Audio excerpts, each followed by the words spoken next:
Kembali lagi di podcast 154.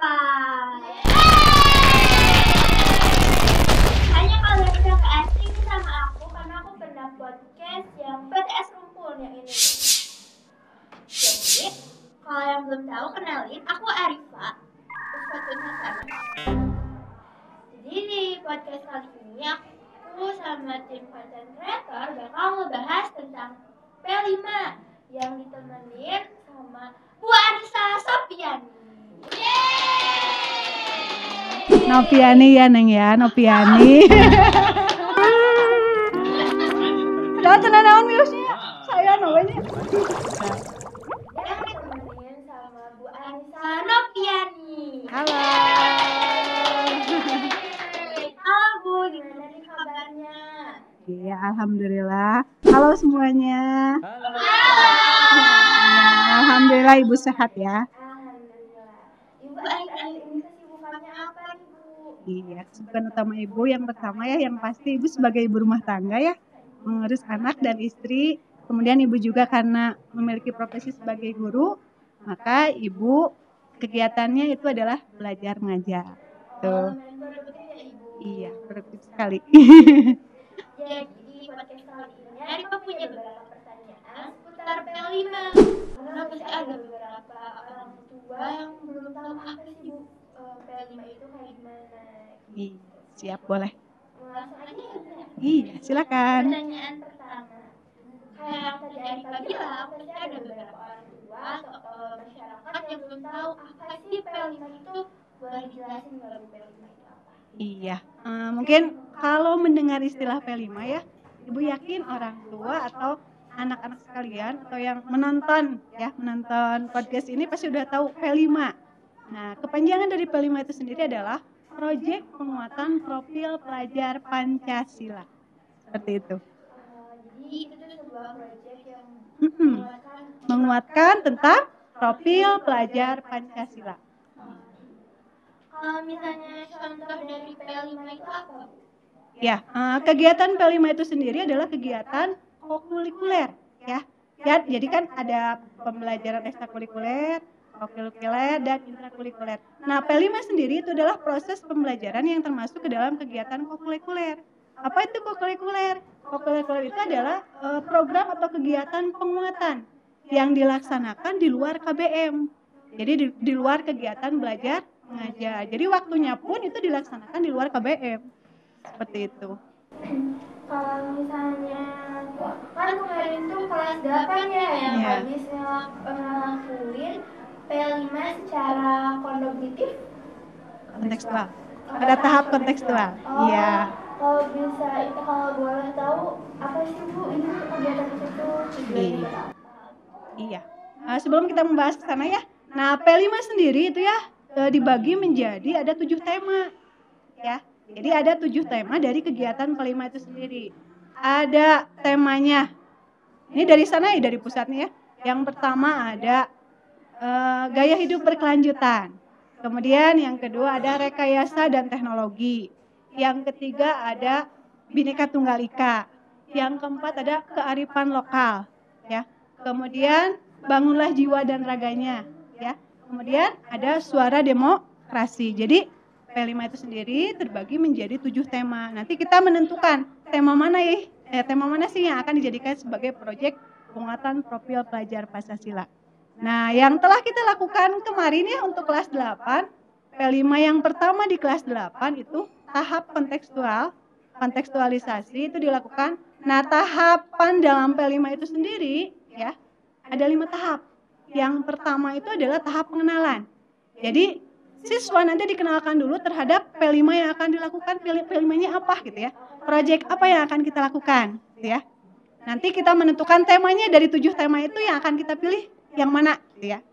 Kemudian kalau kita udah memilih tema, jadi sama-sama antara tim P5 dengan siswa kita menentukan tema. Kalau udah menentukan tema, nah kita masuk ke tahap pengenalan ya. Tahap pengenalan tersebut kita lebih mengenal dari tema yang sudah kita pilih. Kemudian topiknya apa? Masuk ke tahap pengenalan, menggali gitu ya. Iya, jadi nanti sama-sama menggali. Siswa menggali, murid-murid menggali, guru juga sama menggali terkait tema tersebut di tahap pengenalan. Kemudian tahap yang kedua itu adalah tahap kontekstualisasi. Nah, yang kemarin dilakukan di kelas 8 itu adalah tahap kontekstualisasi. Kita mendatangkan ahli, ya. Ahli di bidang yang kita ambil. Temanya apa? Karena kemarin temanya itu adalah, meskipun temanya kewirausahaan, ya. Ya, kelas 8 untuk proyek yang pertama itu temanya kewirausahaan. Tetapi topiknya itu berbeda. Topiknya tentang Bajar Makanan Sehat. Nah, iya, gizi. Nah, kita melakukan kerjasama ya dengan pihak siapa yang melakukan kerjasama kalau berhubungan dengan kesehatan? Bisa dengan dinas kesehatan. Nah, kita mengajak kerjasama, kita melakukan kolaborasi dengan UPT ya, UPT Puskesmas Kecamatan Cisurupan.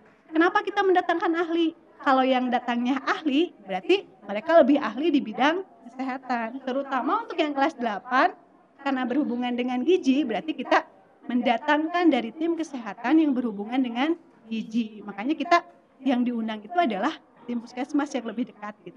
Seperti itu.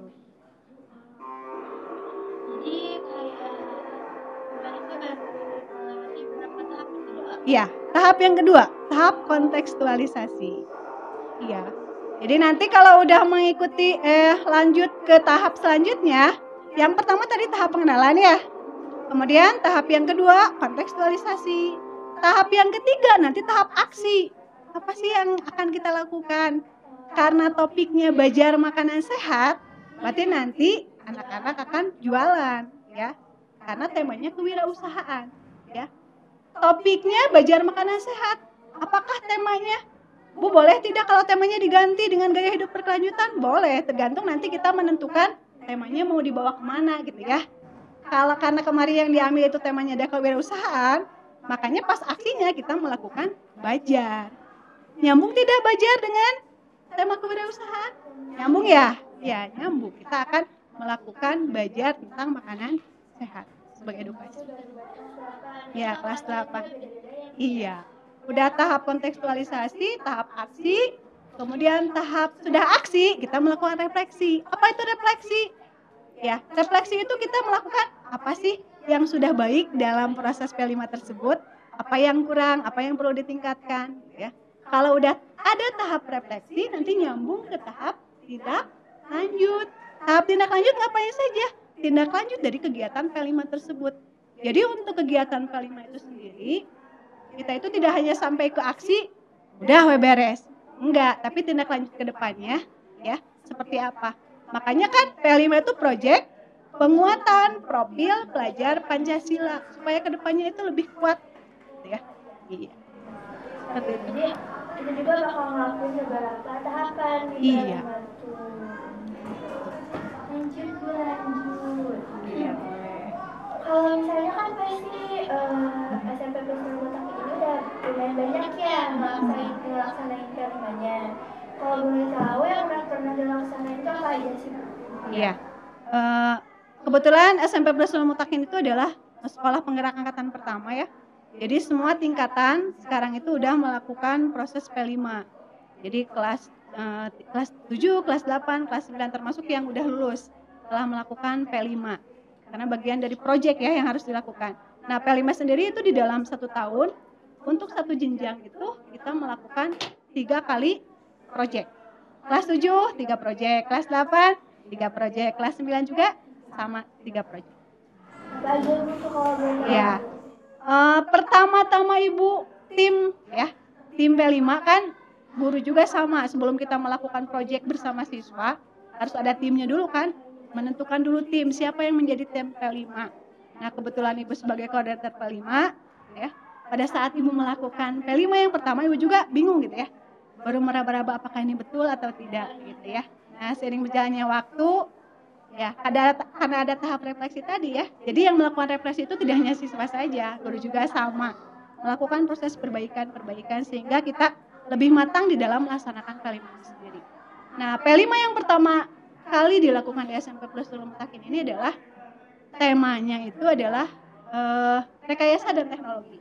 Nah, rekayasa dan teknologi ini berhubungan dengan alat penjernih air sederhana. Itu yang pertama kali kita yang sekarang angkatan pertama untuk yang pernah melakukan proyek itu udah keluar ya, udah menjadi alumni.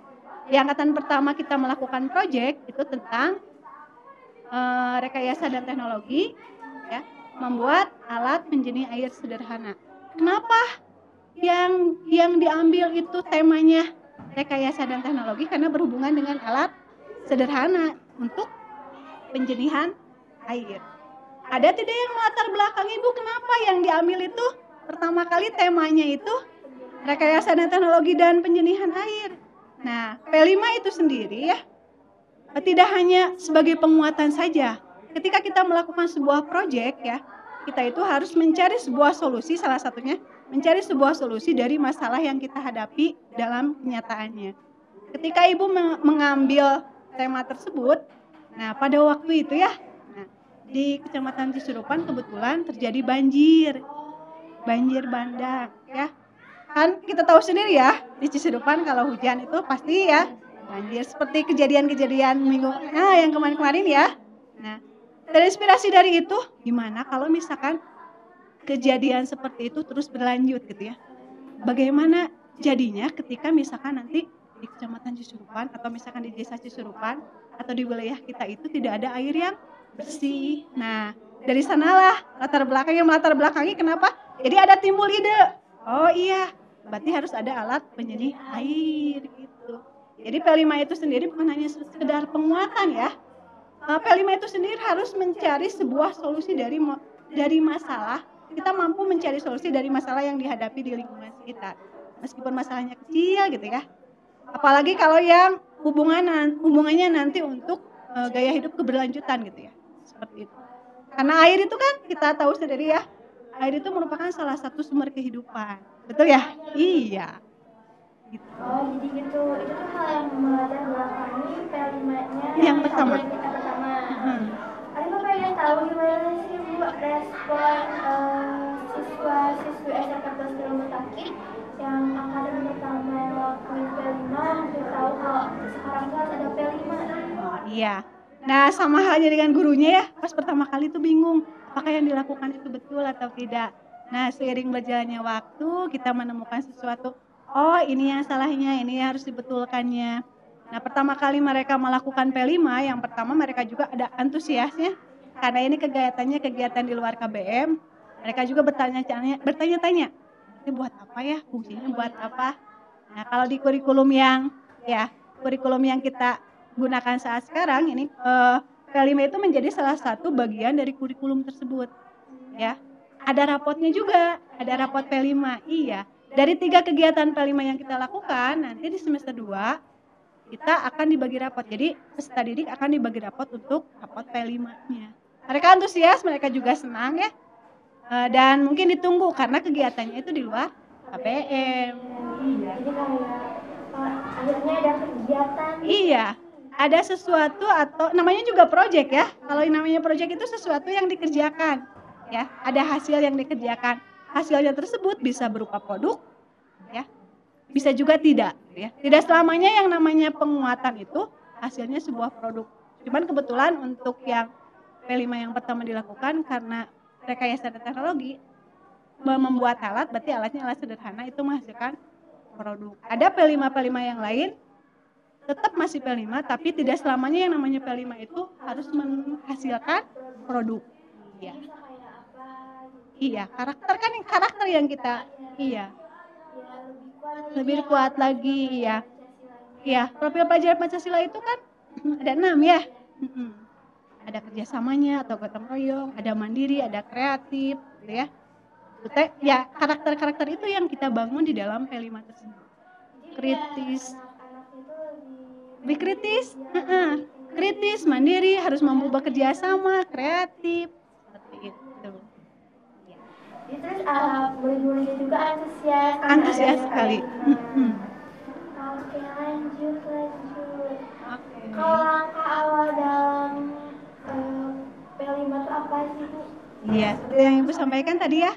Langkah yang pertama itu ada tahap pengenalan, langkah yang kedua ada tahap kontekstualisasi dengan ahli di bidangnya ya. Kita mendatangkan ahli di bidang temanya apa yang kita ambil, topiknya apa, maka kita nanti akan mendatangkan pemateri ya terkait dengan kontekstualisasi itu sesuai dengan tema yang kita ambil dan topik yang kita ambil. Jadi nanti peserta didik atau anak mendapatkan materi dari ahlinya, tidak hanya dari guru saja, ya. Gitu. Kemudian pada tahap aksi kita melaksanakan aksinya ya.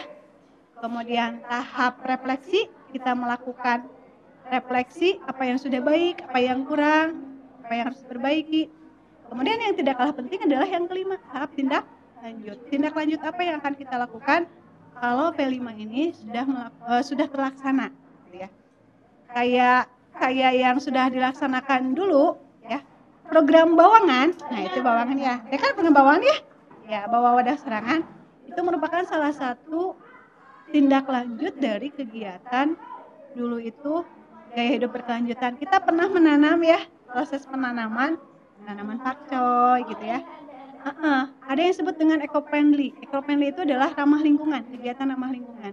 Salah satu tindak lanjut dari kegiatan P5 tersebut, kita melakukan bawangan. Bawangan tersebut apa? Untuk apa? Meminimalisir sampah. Selain meminimalisir sampah, kita juga ketika makan itu akan lebih sehat karena kita membawa wadah sendiri, ya. Kemudian sampah menjadi minim. Terus juga kan kalau misalnya beli makanan yang panas-panas pasti dikasihnya tuh pakai ini ya, styrofoam yang kurang sehat. Gak baik juga buat tubuh. Iya. Kemudian kan kalau kita menggunakan alat juga, misalkan menggunakan mangkok, tapi kalau mangkoknya dari sana kan kita nggak pernah tahu ya, yang namanya penyakit, gitu kan, saja menular. Tapi kalau kita bawa wadah sendiri, itu kan lebih higienis, lebih sehat, lebih yakin, iya, lebih yakin kalau wadahnya itu sehat, kalau wadahnya itu bersih, karena kita yakin kalau buat diri sendiri kan nggak mau kan yang kotor, nggak mau kan yang menyebabkan badan kita menjadi tidak baik atau tidak sehat. Itu salah satu program tindak lanjut dari eco-friendly, yaitu program bawangan. Iya, ada yang latar belakangi, salah satunya adalah P5 itu sendiri ya. P5 tentang eco-friendly. Eco-friendly itu apa? Kita melakukan proses yang ramah lingkungan. Ramah lingkungan itu seperti apa saja ya? Salah satunya kita dengan meminimalisir sampah, dengan kita menghemat energi, ya. Kemudian dengan kita proses menanam, itu kan bagian dari cinta kita terhadap alam. Seperti itu. Berarti tema yang bisa diambil adalah gaya hidup berkelanjutan. Betul sekali. Berarti ternyata emang banyak banget ya Bu manfaatnya. Lanjut. Tentunya kan SMP kelas dalam Mutakin ini setiap jenjangnya tuh P5-nya tuh berbeda-beda dari mulai kelas 7 sampai kelas 9. Itu apa sih Bu? Kenapa harus beda? Kenapa nggak disamain aja? Disamain aja. Sebenarnya di dalam proses penentuan tema itu sendiri, tadi tema kan ada 7 ya. Bu boleh tidak, kalau misalkan tadi pertanyaannya kenapa harus beda-beda? Tidak seperti itu juga sebenarnya. Ketika misalkan tim P5 atau kita melakukan kerjasama, ya, atau di dalam tim tersebut menentukan. Kalau yang sebelum-sebelumnya emang tiap tingkatan itu temanya berbeda-beda. Kalau untuk yang sekarang ada yang temanya itu sama, ya, temanya sama, bisa saja topiknya berbeda. Kalau topiknya berbeda, temanya sama, penilaiannya juga bisa berbeda, ya. Jadi untuk menentukan tema tidak selamanya harus beda. Oh, kelas 7 harus beda dengan kelas 8 harus berbeda dengan kelas 9. Bisa saja semua temanya sama, topiknya berbeda. Kalau topiknya berbeda, otomatis penilaiannya juga berbeda. Gitu. Ya. Kayak yang tahun sekarang itu ada yang semua tingkatan temanya sama. Ada, ya. Ada yang temanya sama tentang kearifan lokal. Kelas 7, kelas 8, kelas 9 temanya sama. Ya, temanya sama, apakah topiknya juga harus sama? Tidak selamanya ya. Tidak selamanya topiknya itu harus sama. Temanya sama, topiknya berbeda, bisa saja seperti itu. Atau kalau misalkan beda semuanya nggak apa-apa, ya bisa, ya. Semuanya beda, tilu-tiluanana beda, tiga-tiganya itu beda, misalkan tiap tingkatannya boleh. Atau bisa saja seperti ini, kelas 8, tema yang pertama kewirausahaan. Di kelas 7, tema kewirausahaan misalkan dijadikan di proyek yang ketiga. Iya. Bisa sama, bisa beda. Jadi kayak walaupun temanya sama tapi topiknya juga pastinya beda-beda ya Bu, Bisa dibedakan. Tapi ada nggak sih Bu yang temanya sama topiknya juga sama? Iya, temanya sama, topiknya juga sama, bisa seperti itu. Asalkan tidak pernah dilakukan aja, pokoknya mah dalam 3 jenjang kelas 7 kelas 8 tidak boleh kita melakukan tema yang sama, topik yang sama, kecuali misalkan tema sama, topik sama, asesmen juga bisa berbeda ya, gitu. Ya, yang dinilainya apa gitu kan, bisa berbeda.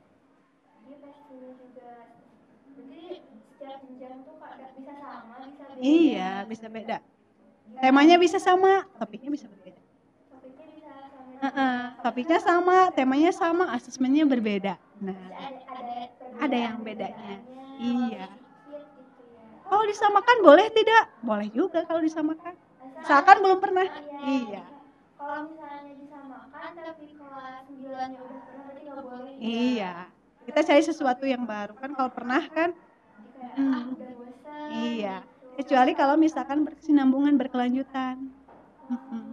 Ada tindak lanjut yang lebih, oh ini harus diperkuat lagi nih. Boleh. Oke, lanjut. Rencana P5 di SMP Plus meletakkan beberapa di dalam tahun ajaran ini tuh apa aja sih Bu, kalau boleh tahu yang udah ada rencananya? Iya, alhamdulillah ya di SMP Plus meletakkan program P5 untuk tahun pelajaran sekarang ya, 2024, 2025. Untuk kelas 7 sendiri yang pertama adalah P5 yang pertama itu rekayasa dan teknologi ya, terkait dengan alat penjernih air sederhana ya. Itu kan udah dilakukan, tapi kelas 7 kan belum ya? Ya, boleh kayak seperti itu. Kemudian yang kedua itu adalah kearifan lokal. Kearifan lokal terkait dengan permainan tradisional untuk kelas 7 untuk proyek yang kedua. Nah, proyek yang ketiga ya untuk kelas 7 itu adalah gaya hidup berkelanjutan. Nanti kita akan membuat eco-print ya. Atau kan biasa kalau yang umum kita eco-brick ya, yang terbuat dari sampah. Nanti kita eco-print itu untuk kelas 7. Nah, untuk kelas 8 sendiri yang pertama yang akan kita lakukan itu adalah berhubungan dengan temanya kewirausahaan ya. Topiknya bajar makanan sehat itu yang pertama. Kemudian P5 untuk yang keduanya sama, kearifan lokal ya, terkait dengan permainan tradisional. Nah, ini yang Ibu tadi katakan ya, sama temanya sama, topiknya sama. Tapi asesmennya bisa beda, kelas 7 sama kelas 8. Itu untuk kelas P5 yang kedua. Nah, P5 yang ketiga untuk kelas 8 itu adalah P5 yang ketiga itu manasik haji. Ya, manasik haji. Tema yang diambil itu bangunlah jiwa dan raganya. Nah, itu menghasilkan produk tidak kira-kira? Enggak, tapi karakter penguatan gitu ya. Itu untuk kelas 8. Nah, untuk kelas 9 sendiri yang pertama temanya adalah gaya hidup berkelanjutan. Itu topik yang diambilnya nanti kita akan melakukan atau membuat larutan ramah lingkungan, yaitu ekoenzim. Iya. Sama dengan kata sebelumnya. Kemudian yang kedua untuk kelas 9 sama kearifan lokal. Iya, temanya kearifan lokal ya, topiknya permainan tradisional. Sama kan semuanya? Kelas 7, kelas 8, kelas 9. Temanya sama. Topiknya apakah sama atau beda? Bisa beda. Bisa beda. Bisa disamakan, bisa dibedakan. Asesmennya sama, bisa disamakan, bisa dibedakan. Dan yang ketiga, untuk kelas 9 itu, P5 yang ketiga itu tentang cita-cita. Nah, tentang cita-cita. Temanya itu bangunlah jiwa dan raganya. Nah, kelas 9 nanti akan dalam P5 yang ketiga ini nanti dituntut untuk mampu ya, merancang apa yang menjadi cita-citanya. Ya, jadi cita-cita mereka itu seperti apa? Hal-hal apa yang harus dilakukan untuk menggapai cita-cita tersebut. Nanti anak-anak kelas 9 akan melakukan presentasi dari cita-cita yang dia. Nanti akan presentasi, tiap orang kan cita-cita pasti berbeda ya? Iya. Itu yang kelas 9. Kalau kan ada tuh yang P5 kedua yang setiap kelas yang temanya itu sama. Iya. Di dilakuinnya dengan waktu yang bersamaan atau dengan waktu yang berbeda? Iya. Nah, kebetulan karena temanya sama ya, topiknya juga sama. Untuk pelaksanaan P5 yang kedua untuk tiap jenjang, yang kebetulan sama ya, kelas 7, kelas 8, kelas 9 itu sama, itu akan dilakukan dalam waktu yang sama. Jadi serentak semuanya. Nah, itu akan menjadi lebih gebiar. Kenapa? Karena kita akan melaksanakan P5 yang kedua ini ya. P5 yang kedua ini bertepatan dengan Porak. Iya, porseni. Enggak, gini. Jadi nanti di dalam porak ada kegiatan P5. Porak saja atau porseni saja. Jadi nanti ada kegiatan P5 yang ada di sana. Jadi berbarengan. Jadi semarak P5-nya itu kalau yang semuanya sama mungkin akan lebih wah lagi gitu kan. Karena semua tingkatan dengan tema yang sama, dengan topik yang sama meskipun nanti asesmennya berbeda untuk tiap tingkatan. Ya, karena serentak bakal lebih seru lagi. Gitu. Iya. Wah, udah pertanyaan terakhir aja, Bu. Buat pertanyaan terakhirnya, tolong kasih pesan buat seluruh warga SMP kelas 9 tentang KIN. Iya, oke. Pesan terkait P5 ya? Oh, bebas. Kuat untuk anak-anak SMP Plus Mutakin yang Ibu sangat cintai ya semuanya. Quote-nya itu gini ya, kita itu tidak akan pernah tahu sampai kita mencoba. Ya, gitu ya. Jadi kita itu tidak akan pernah tahu sampai kita mencoba. Kenapa seperti itu? Nah, ketika kita mencoba, dalam tanda kutip ya, kita harus mencoba sesuatu yang nilainya baik, positif, ya, nilainya positif. Jadi kalau kita mencoba untuk sesuatu yang nilainya positif, coba saja dulu. Nanti kita akan menemukan hal-hal baru, ya, yang akan bisa kita kembangkan untuk kedepannya.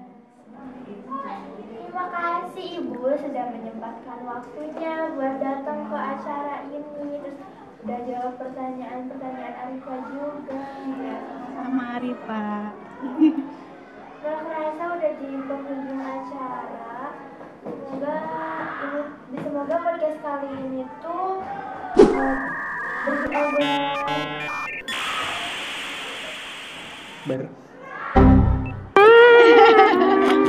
Bernyanyi bermanfaat. Semoga podcast kali ini bisa bermanfaat buat semuanya, peserta didik, guru-guru, juga orang tua siswa yang pastinya mendukung anak-anaknya nih buat ngelakuin P5.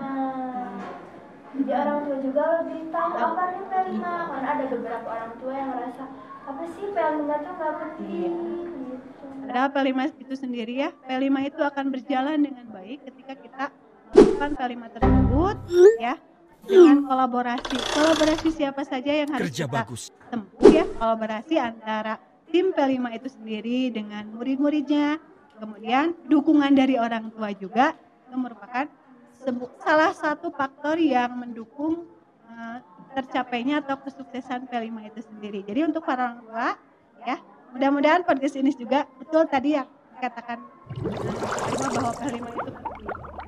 Gitu. Iya, makasih Ibu. Iya, sama-sama Rifa. Beri tepuk tangan buat Bu Anissa. Bapak bentar. Untuk penutupan kali ini aku punya satu pantun nih. Jalan-jalan ke pasar baru. Cakep. Jalannya bersama Bu Sukaesi. Cakep. Dan untuk podcast kali ini sekian dan terima kasih.